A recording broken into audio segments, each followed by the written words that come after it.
অবশেষে পেয়ে গেলাম এই যে সাজিনা গাছ পাহারা দেওয়ার জন্য। আমাকে অনেকগুলো সাজিনে দিয়েছে ওই সাজিনার গাছের মালিক।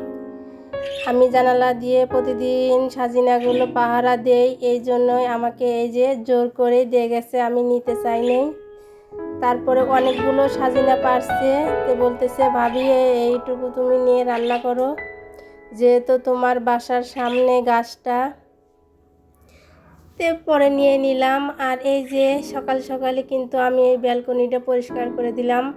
আর ব্যালকনিতে অনেক গাছ ছিল, আর এই যে বালতিগুলো ছিল, টাইলসগুলো অনেক নোংরা হয়ে গেছিলো, আর কি হলুদ দাগ পড়ে গেছিলো। আর এই যে আদার গাছ মাশাআল্লাহ অনেক সুন্দর হয়েছে, আমি উপরে তুলে দিয়ে মানে সুন্দর করে করে দিলাম, রশি দিয়ে বেঁধে দিলাম।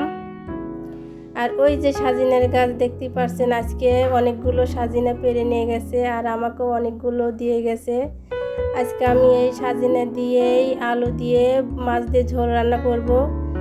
তারপরে গিয়েছিলাম একটু ছাদে যা দেখি আমার পুঁই শাকের গাছের অবস্থা অনেক সুন্দর, গাছগুলো হেলে পড়ে যাতেছে।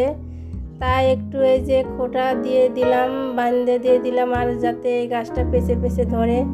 আর কি বলবো, মাশাআল্লাহ আলহামদুলিল্লাহ, আমার যে বিচি থেকে যে একটা আর কি তরমুজের গাছ হয়েছিল, তরমুজ মানে এটুক গাছে একটু তরমুজ বের হয়ে গেছে, তাই আমি দেখলাম আর আপনাদেরকেও দেখালাম যে এত ছোট গাছে কিভাবে তরমুজ বের হয়ে গেল, আমি তো জানি না। আর বাসায় আসার পরে এই যে ঘরে যে কলমি শাকের ডাঁটাগুলো ছিল, এগুলো আমি এই যে ছোটো ছোটো করে টুকরো করে কেটে আর কি একসাথে সব বেঁধে এই যে পানিতে ভরে রাখলাম। এখানে কিন্তু শাক হয়ে যাবে আর কি ডাল থেকে। এই যে নিচে কিন্তু অলরেডি আমি কিন্তু কালকে ধুয়ে দিয়েছি, আজকে কিন্তু পানিটা চেঞ্জ করে দিলাম। আর অলরেডি একদিনেই কিন্তু নিচে শিকড় গজে গেছে।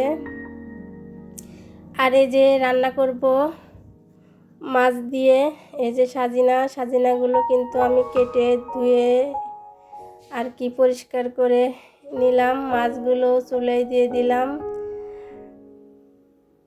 আজকে যে আলু আর সাজিনা দিয়ে ঝোল রান্না করব মাছের। পুরো ভিডিও দেখবেন, অবশ্যই ভালো লাগবে। ভালো লাগলে অবশ্যই লাইক কমেন্ট সাবস্ক্রাইব করতে ভুলবেন না আমার আপু ভাইয়ারা। আর তরকারির কালারটাও কিন্তু মাশাআল্লাহ অনেক সুন্দর হয়েছিল, আর খেতেও দারুণ হয়েছিল, যেহেতু খাওয়ার পরে ভয়েস দিয়েছি আমি। আর সাজিনা খেতে কিন্তু বেশ মজাই লাগে। আর এটা গতকালের মানে রাতের ভিডিও, ওই যে আমি যে কচুর শাক কেটে নিলাম সেই ভিডিওটা, ভাবলাম যে ভিডিওটা আবার কষ্ট করে করেছি, ফেলে রাখবো কেন, এর সাথে যুক্ত করে দিলাম। আলু ভর্তা করে নিয়েছিলাম আর কচুর শাক রান্না করে নিয়েছিলাম, ওইটাও বেশ মজা হয়েছিল, একদম ঝাল করে মানে আর কি শুকনো মরিচ দিয়ে ভর্তা করেছিলাম, আর কচুর শাক ডাল দিয়ে রান্না করেছিলাম, খেতে দারুণ হয়েছিল। আপনার গোস্ত মাছ প্রতিদিন ভালো লাগে না, যদি এরকম করে বা রান্না করা যায় ভর্তা বা ঘাটি, খেতে কিন্তু মাঝে মধ্যে ভালোই লাগে। আর বিভিন্ন ধরনের ভর্তা করলে তো সেদিন চাল একটু বেশিই নিতে হয়, তার কারণ ভর্তা ভাত অনেক ভাত লাগে খাইতে, এই জন্য চালটা একটু বেশি করে নিতে হয়। আর আমি আলু ভর্তা করলে একটু ভর্তা রেখে দেই পান্তা ভাত দিয়ে খাওয়ার জন্য। গরম ভাত হলেও আমি পানি দিয়ে নিয়ে পান্তা বানিয়ে খাই। কে আমার মতো গরম ভাত আলু ভর্তা বা মাছ ভর্তা থাকলে আমি কিন্তু গরম ভাতই পানি দিয়ে পান্তা বানিয়ে নিই, এতে আমার কাছে খেতে অনেক মজা লাগে। যাই হোক, পুরো ভিডিও দেখবেন, একটু সাপোর্ট করবেন সবাই।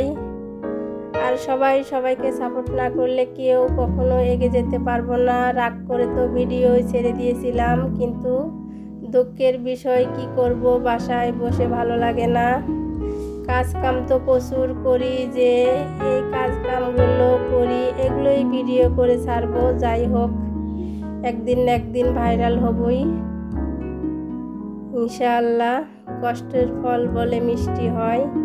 তো কষ্ট করে ভিডিও বানাই, একদিন দেখবো সত্যি ভাইরাল হয়ে গেছি আপনাদের দোয়া এবং ভালোবাসায়।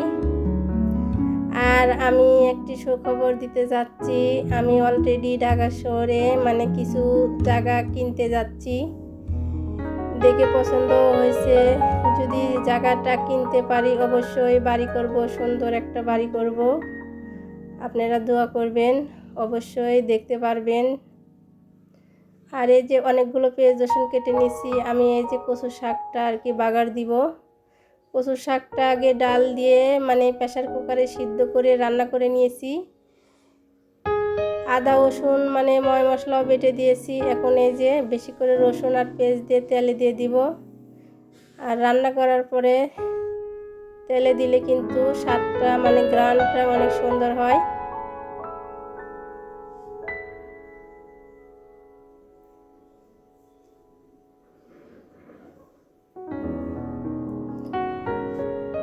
ভিডিওতে ভয়েস দিতে চাই না, কিন্তু ভয়েস দিতে হয়। আমার কিন্তু কণ্ঠের ভয়েস বেশি সুন্দর না। অনেক আপুরা কি হর করে কত সুন্দর কথা বলে, আমার কিন্তু ভয়েস দিতে গেলে কথা বেঁধে যায়। যাই হোক, এই যে রান্নাটা আমার প্রায় হয়ে গেল। কচু শাকটাও খেতে অনেক মজা হয়েছিল। সবাই ভালো থাকবেন, সুস্থ থাকবেন, আমার জন্য দোয়া করবেন। আল্লাহ হাফেজ।